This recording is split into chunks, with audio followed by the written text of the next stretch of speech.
오늘 말씀입니다. 오늘 말씀은 에스겔 36장 22절에서 28절입니다.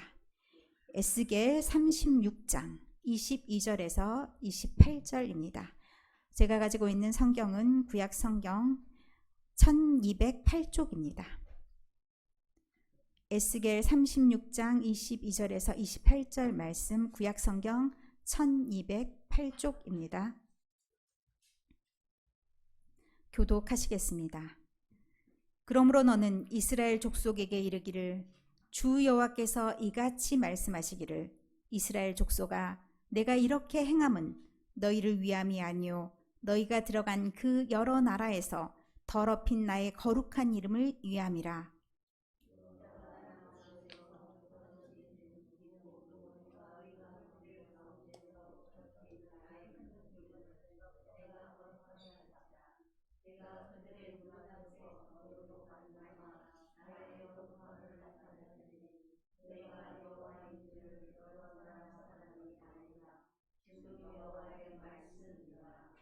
내가 너희를 여러 나라 가운데서 인도하여 내고 여러 민족 가운데서 모아 데리고 고국 땅에 들어가서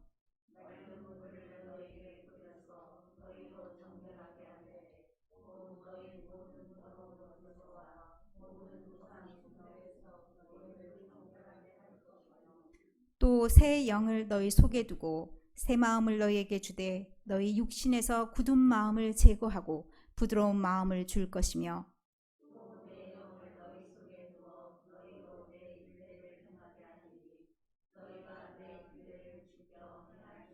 다 같이 읽겠습니다. 내가 너희 조상들에게 준 땅에서 너희가 거주하면서 내 백성이 되고 나는 너희 하나님이 되리라. 아멘. 자, 오늘 말씀의 제목은 성령님이 임하시면. 그런데 그 성령님이 임하시면 이게 조금은 유식해 보이고 간단하게 표현된 말이고요. 제 가슴속 밑바닥에서 아주 적나라하게 말하자면 성령의 포크레인질이라는 제목이 저는 딱 마음에 와닿습니다. 그런 마음으로 여러분들도 읽으시면 이 오늘 말씀이 또 다른 의미로 팍팍팍 느껴질 줄 믿습니다. 자, 제가 삽질도 아니고 호미질도 아니고 포크레인질이라고 했던 것은 어떤 의미인지 좀 감이 팍. 자, 비교를 호미질, 삽질, 포크레인질로 했으니까 비교하는 내용을 딱 들었을 때 어떤 느낌인지 팍팍 느껴지실 줄 믿습니다. 자, 이번 주 일주일 동안 여러분의 삶은 어떠셨습니까? 여러분은 무엇을 묵상하며 사셨습니까? 아니면 그냥 살다가 그냥 평상시에 하던 대로 하다가 오셨습니까? 말씀들을 못하시고 이 질문이 또 어떤 질문인가 라는 표정으로 저를 바라보고 계십니다. 저는 신호위반 딱지를 받고 그 신호위반 딱지를 묵상하며 살았습니다. 신호위반 딱지, 빨간 적신호 딱 들어와서 7만 원, 범칙금 이렇게 딱 날아왔습니다. 빼박이라고 하죠. 빼박. 요즘에는 카메라가 딱 있어가지고 그것을 피해갈 수가 없습니다. 자, 이런 것들 어떤 사건이 딱 일어났을 때 여러분은 그것에 대한 반응이 어떻게 나타나십니까? 저는 묵상을 합니다. 묵상. 이것이 어떻게 된 일인지 어디서부터 잘못된 것일까? 이런 생각들을 쭉 하면서 아휴, 나의 운전 습관이 정말 문제네.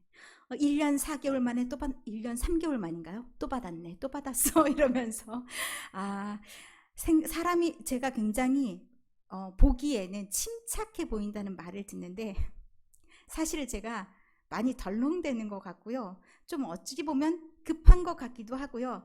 이게 운전하면 딱 드러난다 그러더니 딱 드러나는 건 아닌가 라는 생각을 하면서 하나님 참 사람 안 바뀌네요 라는 생각을 저에게도 해봤습니다. 하나님 운전 습관 바꾸기도 이따위로 이렇게 쉽지가 않은데 사람이 완전 바뀌는 건 얼마나 어려울까요? 사람은 바뀌기는 하는 건가요? 내가 새로운 각오, 잠깐 하죠. 맞아. 그때 내가 빨간 신호등 보면서도 어쩔 수 없이 휙 지나갔어. 그러면 안 되는 거였어. 아예 진입을 안 했어야 됐어. 왜 노란불만 보면 막 달려드는 거야? 안 되지. 이런 생각을 하지요. 각오를 갖지요. 그러나 그 각오가 얼마나 가던가요? 그런 일이 없으면 희미해지고 마치 아무 일도 없었던 듯이 다시 원점으로 돌아가서 씩씩씩씩 내 마음대로 가고 싶은 대로 없어, 룰도 없어, 뭣도 없어, 이렇게 사는 그것이 참 우리의 모습이 아닐까라는 생각을 하게 됩니다. 또 제가 요즘에 호미질 한다고 말씀드렸죠. 호미질의 영성 제가 한번 얘기를 드렸습니다. 호미질 하면 어때요? 자, 호미질과 삽질과 포크레인질 차이가 있죠. 자, 호미질로 할 수 있는 것은 비교적 얕다. 그럼에도 불구하고 땅속의 세계를 이해할 수 있다. 참 근본 안 바뀌어. 이런 생각을 할 수 있다. 이렇게 뿌리가 겉으로 드러난 건 이만하지만 아니면 보이지도 않지만 막상 해보면 와, 이놈의 세계가 무너뜨릴 수가 없구나 라는 생각을 하는데 삽질을 하면 어쩌겠어요. 삽은 더 깊게 들어가죠. 그러면 호미질로 안 되던 게 삽질로 탁 해보니 어머나 이 더 단단한 애들이 또 있네. 이런 생각을 또 하게 되죠. 자, 우리 옆에 있는 밭이 있습니다. 저 밭의 변화를 불러일으키기 위해서는 우리가 무엇을 해야 되겠습니까? 제가요 소득이 없어가지고 제가 뭘 몰라요? 농사를 몰라요. 그래서 저게 뭘 심으려면 왜 저렇게 놔뒀지? 저게 뭘 심으려면 어떻게 해요? 그랬더니 우리 이은주 권사님 얘기하셨어요. 저거 포크레인질 몇 번 해야 된다고. 한 번도 아니고 한 3번 이상은 해야 될 거라고. 바꾸고 이렇게 반복이 돼야 거기에 뭘 갖다 심어도 뭘 나든지 말든지 그런다고요. 이제 농사해보신 여러분 모두가 아마 이해를 하겠죠. 근데 제가 호미질을 해보기 전에는 사실 그것을 몰랐습니다. 호미질을 하고 난 다음에야 그 말이 뭔 말인지 이제 좀 알만하다. 이제 좀 머리가 트였다. 이런 생각을 하게 됐습니다. 자, 오늘 말씀을 그것들 연장선 속에서 한번 들어가 보면 어떨까라는 생각이 듭니다. 자, 오늘 22절의 말씀부터 시작을 했는데요. 사실 22절의 말씀은 20절하고 쭉 연결되는 그런 맥락이기도 합니다. 자, 그들이 이른바 그 여러 나라에서 하고 20절이 시작하죠. 내 거룩한 이름이 더럽혀졌다라고 말씀합니다. 왜 하나님의 이름이 더럽혀졌는지, 이게 무슨 말인지, 이게 이제 20절 한 아래서부터 세 번째 줄 들어가면 여호와의 백성이라도 여호와의 땅에서 떠난 자라 하였습니다. 이게 교묘하게 이 말씀이 들어가 있습니다. 자, 어느 지역을 떠났어요. 우리가 이제 현암에 살아가고 있는 분들 중에서 제가 요즘에 오늘은 우리 교회 안 다닌 한 사람을 만나서 인사하기, 이거 요즘에 저 혼자서 프로젝트 하고 있습니다. 그래서 이제 한 명씩 만나서 통성명, 저 현암교회 온 목사예요. 이거 하고 있는데 그분들과 대화하면서 이 마을에 어느 정도 사시는지 이걸 여쭤보거든요. 뭐 좀 비교적 짧게 사신 분들도 있고 우리 교우들처럼 아주 오래 터받고 사시는 분들도 있는데 조금 적게 사신 분들은 여기에 정착하기 위해 생활 습관 바꾸는 것들도 필요하고 여러 가지가 필요합니다. 그런데 지역을 옮겨가는 게 요즘엔 그냥 자유롭습니다. 내가 살고 싶은 곳, 그러면 요즘에 주 5일제도 되고 그래서 회사 나가는 5일은 도시에서, 그리고 그냥 주말 같은 데는 시골에서 이렇게 생활하시는 분들도 종종 있습니다. 그런데 예전에 이사를 한다는 건 참 쉽지 않았고요. 더더군다나 지금 이 상태가 어떤 상태를 보여주는 말씀인데 포로로 끌려가서 다른 나라에 산다는 것은 이루 말할 수도 없고 생각할 수도 없는 그런 상황입니다. 그런데 끌려가서 그 상황에서 놓여 있다. 모든 사람들이 어떻게 얘기하냐면, 와, 너 네 나라서도 못 살고 우리나라에서 왔어? 와, 너 그러면 진짜 근본도 없고, 그러면 이제 예전에 판단했던 거는 뭐냐면, 자기네들이 믿는 신하고 많이 연결해서 생각했습니다. 와, 너 여호와 믿는다고? 어머나, 니네 신은 너를 돌봐주지도 못해가지고 이렇게 지금 너를 만들었다니? 이렇게 말할 수 있는 그런 상황. 그러면 통째로 그 나라 백성이 쭉 거기 가서 산다 그러면 그 나라 신들도 그대로 욕먹는 그런 상황들. 그래서 이 말이 들어간 겁니다. 여호와의 백성이라도 여호와의 땅에서 떠난 자. 그럼 니네 땅에서 살았어야지. 응? 너네 하나님이 보호해주고 복받고 살았어야지. 이게 뭔 짓이요? 어디 여기 와가지고 지금 살고 있어. 참 너네 불쌍하다. 그럼 도매금으로 누가 같이 넘어가냐. 하나님의 이름마저도 먹칠이 되고 똥칠이 되는 그런 상황들. 그런 상황이 되는 그런 위치에 있다. 상황에 있다. 그래서 여호와의 이름이 아무한테나 그냥 불러도 되는 건 줄 알고 그렇게 더럽혀지고 있다라고 말씀합니다. 그 20절의 말씀이 쭉 이어지면서 22절까지 연결이 되면서 그러면 내가 되겠냐? 안 되겠다. 22절 말씀에 내가 이렇게 행함은 이스라엘 백성들을 구원하시겠다고 36장 앞에서부터 쭉 얘기하시면서 들려줬어요. 내가 이렇게 하는 것은 누구를 위한 것이냐? 나의 거룩한 이름을 위한 것이다. 착각하지 마. 너네가 뭔가를 해서도 아니고 너네가 이쁘다 해서도 아니고 도저히 이 상황 안 되겠어. 나의 이름이 먹칠이 되면 너희를 구원한 하나님이란 이름도 없어질 뿐만 아니라 앞으로 온 세계를 구원하는 하나님이라는 것도 이 모든 사람들이 알 수가 없게 되니까 나 하나님이 어떤 분인지, 나 하나님의 존재가 어떤 분인지를 너희에게 명확하게 알려줄 것이다. 들려줄 것이다. 그래서 내가 그 일을 행한다 라고 말씀합니다. 그래서 23절에 여러 나라 가운데서 더럽혀진 이름, 곧 너희가 그들 가운데서 더럽힌 나의 큰 이름을 내가 거룩하게 할지라. 무엇을 통해서 거룩하게 하신다라고 얘기하시냐면 이스라엘 백성들을 구원하시면서 와, 쟤네 하나님은 정말 대단한 하나님이네.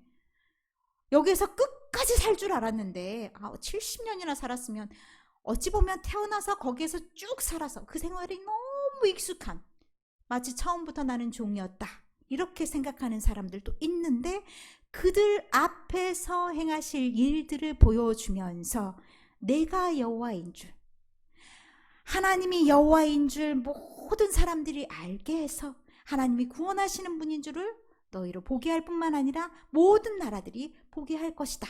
이 보게 한다라는 것은 너희를 구원할 뿐만 아니라 이후에 구원받을 백성들을 위해서도 그 길을 열어놓는다라는 의미가 있는 거죠. 그래서 24절에 말씀하는 게 내가 너희를 여러 나라 가운데서 인도하여 내고 끌어당겨서 구원한다라는 것이 지금의 상황 막 뒤얽혀 있는 그런 상황에 자, 포크레인 하면 어때요? 들어 올리는 거잖아요. 들어 올려서 여러 민족 가운데서 모아 데리고 사방에 흩어져 있어요. 자기가 그 땅에서 어떤 사람은 아수르 땅에서 어떤 사람은 애굽 땅에서 어떤 사람은 바벨론 땅에서 각지에 암몬, 모압, 시돈 이렇게 흩어져 있는 모든 백성들을 어떻게 할 거냐? 다 모아들인다는 얘기입니다. 원래 근본도 없는 것들이 아니라 여호와의 백성으로서 하나님의 사람으로서 이렇게 다시 명예를 지키고 살아갈 수 있도록 그들의 땅으로 불러 모은다라고 24절에 말씀합니다. 그 땅에서 살아갈 때 중요한 게 이제부터 본격 시작입니다. 25절에 말씀합니다. 그 땅에서 살아갈 때 오랫동안 다양 생활했고 어떤 사람들은 부모 때부터 거기에서 살아 있어서 그곳에서 자기가 거기 나라 사람인 줄 알고 사는 사람들, 그러면 거기에서 살아갔던 습성들이 몸에 붙어 있는 거죠. 그리고 그 사람들한테 보았던 자기가 보고 듣고 자랐던 모든 것들이 자기 건 줄 알고 살았던 그 모든 것들을 끊어내는 작업들이 필요합니다. 그래서 25절에 말씀합니다. 그 첫 번째 제일 중요한 게 맑은 물을 너희에게 뿌려서 정결례를 행하는 겁니다. 이전에 모든 더러웠던 불순했던 모든 것들을 떨어내는데 맑은 물을 너희에게 뿌려서 너희로 정결하게 하되, 깨끗하게 하시는데 무엇에서부터 깨끗하게 되어야 되냐면 더러운 것에서, 너희 모든 더러운 것에서. 그냥 그래도 되는 줄 알았습니다 하고 하는 것이 핑계되지 못하도록 너희 모든 것에서 다 깨끗하게 되어야 된다. 이전에 익숙했던 것들, 죄악인 줄 모르고 행했던 이런 것들, 그냥 남들이 하니까 따라했던 것들, 이 모든 것들을 끊어내야 된다. 특별히 하나님 아닌 것들, 또는 하나님을 믿는다 하면서도 다른 사람들이 다 하니까 그들이 믿는 방법대로 그것이 옳다 생각하면서 그렇게 믿어왔던 모든 방법들, 그것을 우상 숭배라 땅땅 규정하면서 그 모든 것들을 다 끊어내는 작업이 필요하다고 얘기하십니다. 그것이 사람의 힘으로 되지 않습니다.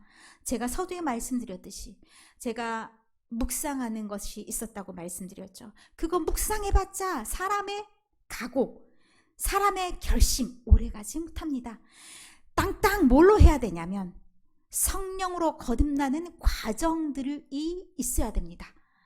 쭉 들어와서 그냥 똑같이 남들과 똑같이가 아니라 이제 내가 새로운 곳에 진입했구나, 새로운 삶에 들어가 있구나, 내가 새로운 나라에 들어가 있구나, 이러면서 새로운 마음과 각오로 나가야 되는데 이것이 우리 힘으로 안 되는 거니까 하나님의 물을 부어주시는 거예요. 깨끗한 물로 정결케 해주시는 거예요.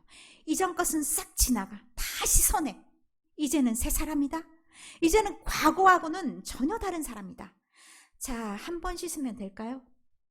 사실은 이 과정들이 반복해서 하나님의 성령 씻음이 한 일에 걸쳐진다면 그 과정들이 우리가 세수하고 이런 것들을 매일 하듯이 그 과정이 예배를 통해서 계속해서 반복되면서 나아가야 됩니다.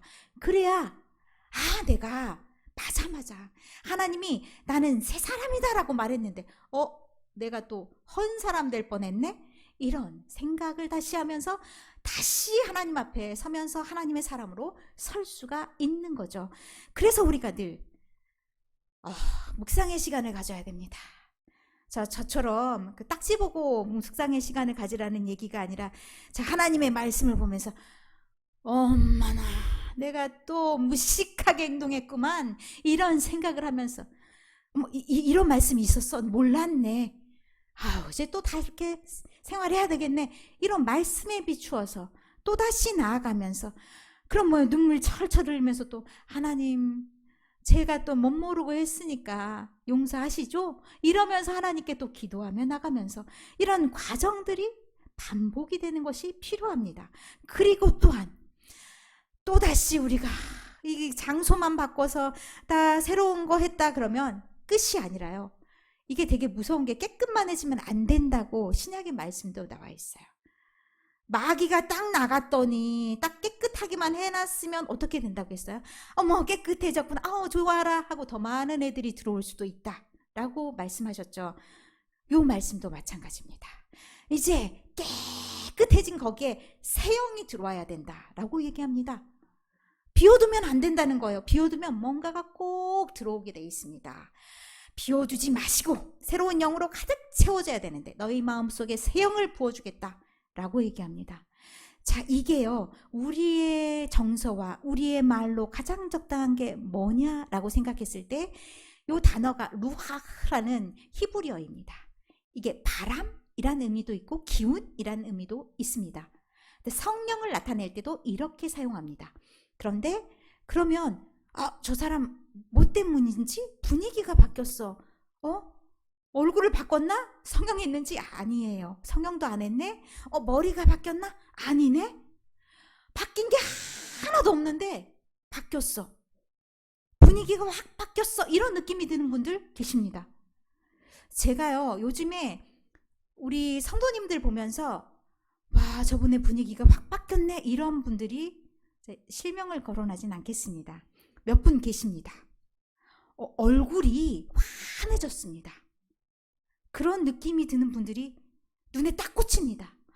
저분이 은혜 받으셨구나. 저한테 은혜 받았다고 오해하지 마시고요. 저한테 은혜 받은 거 아니고요. 저분에게 뭔가가 건드려졌구나. 성령이 손길이 확 지나갔구나. 지나가고 계시는구나. 그런 느낌이 탁 듭니다. 이렇게 분위기가 확 바뀌는 거. 누가 가능해요? 저 백은주가 가능한 게 아니라고요. 그 마음속에 성령이 탁 들어가가지고 꽉 자리를 잡고 계십니다. 그러면요, 사람이 뭔지 몰라도 확 바뀌어서 와, 은혜 받았나 보네? 이 말이 우리 입에서 나오게 됩니다. 그 은혜 받은 그런 사람들이 자, 분위기만 싹 바뀌어갖고 안 되고요. 사실 분위기 바뀐다고 다가 아니에요. 분위기만 바뀌어서 되는 게 아니라 새 마음이 있어야 되는데, 이게 레부라는 히브리어 말입니다. 뭐가 바뀌냐면요, 생각도 바뀌고 판단하는 것도 바뀌고 막 뇌 속에 있는 거, 마음 속에 있는 게 다 뒤집어지는 걸 말합니다. 이전에 익숙했던 것들하고는 전혀 별개로, 전혀 세계를 가는 그런 걸 말합니다. 여러분 드라마 좋아하시나요? 드라마 코드가 저랑은 약간 다를 수도 있긴 한데, 요즘에 제가 저는 드라마를 매번 찾아볼 수 있을 만큼의 거기다 시간 투자를 하진 않고요. 제가 유튜브나 이거 이제 넷플릭스 이런 걸 이용하거나 몇 가지 쿠팡 플레이를 이용하거나 그래서 몰아보기를 합니다. 낭만 닥터 김사부라고. 그걸 보고 딱 제가 꽂힌 장면이 있습니다. 사람이요, 심장이 딱딱하면 죽은 겁니다. 심장을 움직이게 해야 됩니다. 우리로선 불가능합니다. 그런데요, 오랜 상태, 뭔가 병이 많이 중증이 됐어. 딱딱해져. 간도 딱딱해지면 간경화. 못 살아요, 못 살아. 폐도 딱딱해지면 폐섬유증이라는 게 있더라고요. 안 됩니다. 머리도 딱딱해지면 안 됩니다. 다 어떻게 돼요? 뚫어야 됩니다. 그 뚫는 역할을 누가 해주시냐? 의사가 해주십니까? 자, 눈에 보는 그 병이 들었을 땐 명의를 찾아가야 되겠지만 우리의 마음이 딱딱해졌어. 안 돼, 안 돼. 이런 마음이 있거나 너무 습관에 젖어 있어. 난 못해요. 해본 적이 없으면 이런 말을 합니다. 그거 고쳐야 됩니다. 자, 누가 고치십니까? 내 힘으로 안 됩니다. 그게 정상적인 상태면 어떻게 됩니까? 말랑말랑하고 부드럽고 이런 상태가 되어야 된다는 얘기입니다. 이 말랑말랑하고 부드럽게 해주시는 것, 이것이 옳은 것인가? 삶에 있어서도 이게 옳은 방법인가? 이렇게 생각을 던지면서 하나님이 원하시는 방법인가? 이게 하나님이 원하시는 삶인가? 물어보면서 바꿔나가는 그것들도 굉장히 중요합니다. 그것이 없으면 사는 게 아니죠. 딱딱해지면 어떻게 된다고요? 죽어요. 생각도 굳으면 어때요? 사는 게 아니라고요. 익숙해져서 난 못 바꿔 사는 게 아닙니다. 익숙한 게 좋은 것만은 아닙니다. 새로운 거, 하나님이 내가 익숙한데 아니야. 그러면 어떻게 해야 돼요? 피 철철 나면서도 바꿔야 됩니다. 수술이 필요할 시간이 있습니다. 잘못된 것은 대수술을 통해서도 고쳐야 삽니다. 그렇지 않으면 건강한 삶 살 수가 없습니다. 특별히 우리는 하나님의 사람이라고, 하나님이 이마에도 써줬고 가슴팍에도 새겨줬고 하나님의 손바닥에도 우리는 이름이 적혀있는 사람들입니다. 그런데 누가 몰라? 자기가 몰라요. 뭐가 모르냐면 자기가 마음이 고장났으면요, 생각이 고장났으면요, 잘못된 것을 모릅니다. 뭐 해야 됩니까? 수술 받아야 됩니다.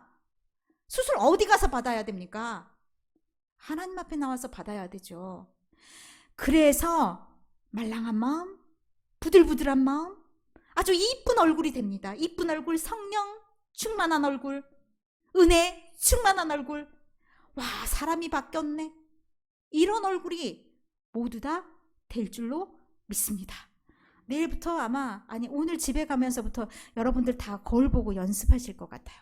어떤 게 성령 충만한 얼굴일까? 이런 얼굴이면 될까? 하면서 거울 보시면서 그러면서 거울 보시면 됩니다. 거울 보시면서 하나님, 이것이 참으로 이쁜 성령 충만한 얼굴일까요? 라면서 물어보면서 하나님, 내가 얼굴만 바뀌지 말고요, 마음도 바뀌게 해주세요. 좀 말랑말랑한 얼굴, 부들부들한 그런 사람 되게 해주세요. 기도하면서 나아가면 하나님이 여러분을 바꿔주실 줄 믿습니다. 그 영이 있는 사람들이 어떻게 되냐? 우리 김동영 권사님 기도를 참 잘하시죠. 우리가 어떤 사람이 되기를 원하셨어요? 우리를 통해서 하나님의 영광이 드러나는 그런 사람 되기 원하죠? 우리가 선한 행실도 할 줄 아는 사람 되기 원하시죠? 우리가 이웃에게 인정받는 사람 되기 원하시죠? 그것을 통해서 하나님의 영광이 드러나려면 우리가 좀 마음이 바뀐 게 겉으로 표가 나야 돼. 이제 마음이 작업이 끝났어. 작업 됐다. 이게 뭘로 표현이 돼야 되냐? 어머나, 저 사람이 행동하는 게 달라졌어. 어쩔시고? 오래가나 볼까? 이랬더니 사람이 진짜 한 번 하고 두 번 하고 세 번 해. 어머, 진짜 저 사람이 미쳤나봐. 저 사람이 죽을 때 된 거 아니야? 이런 말이 나올 정도로 사람이 막 헷가닥한 느낌이 탁 들어야 돼요. 막 바뀌었어. 이게 너희 속에 성령이 들어가면 갑자기 막 하나님의 말씀을 행한대요. 율례를 행하게 하리니 너희가 내 규례를 지켜 행하리라. 우리가 억지로 하면 하나님 괜히 나를 선택해갖고 이 무거운 짐을 나한테 다 맡겼네? 아이고 힘들어라. 헌금할 때도 어떤 마음이냐면 주일날 나오면 이거 진짜 내가 5,000원 해야 돼, 10,000원 해야 돼, 진짜 짜증나 이러면서 헌금하고, 내가 또 형식적으로 내가 권사인데 그래도 명색이 집사인데 감사헌금 또 해야 되잖아. 한 달에 한 번 하는 게 오라, 두 번 하는 게 오라 계산하고 있고, 11조는 해야 돼 말아야 돼, 얼마 하는 게 맞아, 이런 생각을 하고 있고 그렇게 되잖아요. 그리고 내가 이 말은 하는 게 하나님의 사람일까 아닐까? 뭐예요? 머릿속으로 자기가 머리 판단하더라고 겁나 머리 아파요. 마음도 막 들쑥날쑥해요. 사람이 성령 안에 딱 붙잡혀 있지 않으면 늘 자기가 주관이 됩니다. 이게 여러분만 그렇지 않습니다. 저도 마찬가지입니다. 그래서 우리가 늘 할 수 있는 거, 하나님은 우리가 다 이렇게 거저 주신다고 말씀하셨는데, 이게요 우리가 뭘 잘해서 그랬다고는 안 했어요. 이 28절에 내가 너희 조상들에게 준 땅에서 너희가 거주하면서, 우리가 그냥 저절로 얻은 게 아니죠. 우린 저절로 얻은 건데 누구를 통해서? 우리 조상들에게 약속하셨어. 하나님이 그 약속 때문에 어쩔 수 없이 우리도 그냥 포함해서 넣어주신 거예요. 그래서 자, 어디 때부터? 아담에게서 해서부터 시작돼서 아담에게 생육하고 번성을 하면 다 죽이면 안 되잖아요. 다시 살려. 그런 게 계속 반복이잖아요. 하나님이 인류의 역사를 통해서 정말 하나님의 공의를 이루지 못한 이것들을 싹쓸이 해버리고 싶으신데 다시 살려주고 그걸 반복하시는 거. 하나님이 약속하셨기 때문에. 아브라함과도 약속했어. 어쩔 수 없어. 이쁘지 않지만, 행하는 것이 마음에 들지 않지만 어쩌겠니? 내가 만들었는데 저 안에 나의 생각, 내 영을 심어줘서 어떻게든 하나님의 사람으로 다시 또 살려내야지 라면서 하나님이 다시 계획하시면 다시 새 사람을 만들어 놓으시는 겁니다. 자, 하나님이 사람들을 꼴을 보아하니까 하나님의 영이 없었다라는 표현을 씁니다. 하나님의 영이 없으면 하나님의 사람이 아닙니다. 창세기 6장 3절에 그렇게 말씀하시고 싹쓸이 하기 전에 그런 말씀하셨습니다. 우리는 싹쓸이 당하는 인간이 되기는 애저녁에 글렀다 생각합시다. 하나님이 우리를 늘 보호하셔서, 우리가 뭘 잘하는 건 아니지만 우리가 하나님을 믿고 나아가면, 하나님을 구하는 그런 마음이 우리에게 늘 있으면 우리에게 무엇을 주시느냐? 우리에게 새로운 마음을 불어넣어 주시고 늘 정결케 하여 주시고 우리가 하나님의 사람으로 살 수 있게 해주신다는 것. 그것을 믿으며 나아가는데 저절로 안 되니까 우리는 무엇을 구해야 됩니까? 성령을 구해야 됩니다. 너희에게 좋은 것을 주시지 않겠느냐? 그 좋은 것이 무엇이냐? 누가복음에 말합니다. 구하는 자에게 성령을 주시지 않겠느냐? 그 성령으로 여러분의 삶이 거듭나면서 여러분이 하나님께 포크레인지를 심하게 당하면서 여러분의 모든 잘못된 것들을 다 새롭게 고치면서 여러분의 삶이 하나님의 사람으로서 마땅한 삶, 그래서 하나님의 축복된 삶, 하나님이 함께하고자 하는 모든 것을 같이 경험하며 하나님의 복받는 여러분의 인생, 그런 아름다운 인생 되시기를 간절히 소망합니다.